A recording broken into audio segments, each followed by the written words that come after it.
Hi everyone, welcome back to another episode from Apps Academy. Today in this video we will be learning how to delete a post on Reddit. If you're looking for a way to delete a post that you've previously made on Reddit, first of all, open up the Reddit app and sign into your account. After you are in the home page, go ahead and tap on your profile avatar at the top right corner, and from the expanded menu choose Profile. Inside the Profile tab, you will see your posts that you've made. To delete the post, tap the three dots right at the top right corner of the post. Now in the expanded menu, click on Delete Post button, which will be located at the very bottom, and then click on Yes Delete in the pop-up when prompted.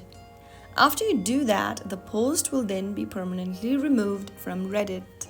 Other users will no longer see it and it will no longer appear in your profile or subreddit. So that's how your post is deleted and no longer visible on Reddit.